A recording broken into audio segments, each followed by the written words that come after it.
ನಮಸ್ಕಾರ, ನೀವು ನೋಡ್ತಾ ಇದ್ದೀರಾ ನ್ಯೂಸ್ ಫಸ್ಟ್ ಲೈವ್. ನಾನು ಮಧುಸೂದನ್. ಮೊದಲಿಗೆ ಹೆಡ್ಲೈನ್ಸ್. 26 ಎಕರೆ ಜಮೀನು ಖರೀದಿಸಿ ಹಣ ಕೊಡದೆ ವಂಚನೆ, ಮಗಳನ್ನ ಮದುವೆ ಮಾಡ್ಕೊಳ್ತೀವಿ ಅಂತಲೂ ಮೋಸ. ಮಾಜಿ ಸಚಿವ ಪ್ರಭು ಚೌಹಾಣ್ ವಿರುದ್ಧ ಗಂಭೀರ ಆರೋಪ. ನ್ಯಾಯ ಸಿಗದಿದ್ರೆ ಸಾಮೂಹಿಕ ಆತ್ಮಹತ್ಯೆ ಅಂತಿದೆ ರಾಥೋಡ್ ಕುಟುಂಬ.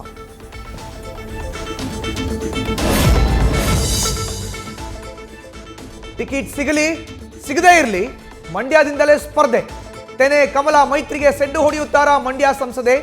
ಸುಮಲತಾ ಸ್ಪರ್ಧೆಯ ಸುಳಿವು ಬಿಟ್ಟುಕೊಟ್ಟ ಚಾಲೆಂಜಿಂಗ್ ಸ್ಟಾರ್ ದರ್ಶನ್.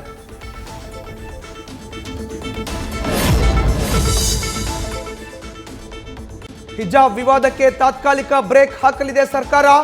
ಮುಂದಿನ ಶೈಕ್ಷಣಿಕ ವರ್ಷಕ್ಕೆ ಹಿಜಾಬ್ ನಿಷೇಧ ವಾಪಸ್ ಪಡೆಯೋ ಸಾಧ್ಯತೆ. ಲೋಕಸಭಾ ಚುನಾವಣೆ ಹಿನ್ನೆಲೆ ಯೂ ಟರ್ನ್ ಹೊಡೆದ್ರ ಸಿಎಂ ಸಿದ್ದರಾಮಯ್ಯ.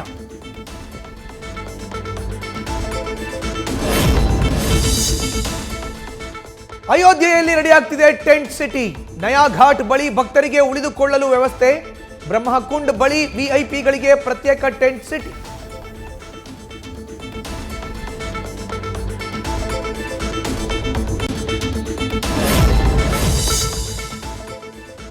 ಅಂಗಡಿಗಳಿಗೆ ಕನ್ನಡ ನಾಮಫಲಕ ಇಲ್ಲದಿದ್ರೆ ಹುಷಾರ್. ಕನ್ನಡವಿಲ್ಲದ ಬೋರ್ಡ್ಗಳನ್ನ ಕಿತ್ತು ಎಸೆಯುತ್ತಿರುವ ಕರಾವೆ.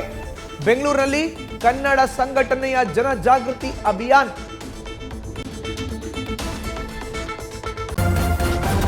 ನ್ಯೂಸ್ ಫಸ್ಟ್, ನಿರ್ಭೀತಿಯಿಂದ ನಿಮ್ಮ ಪರವಾಗಿ.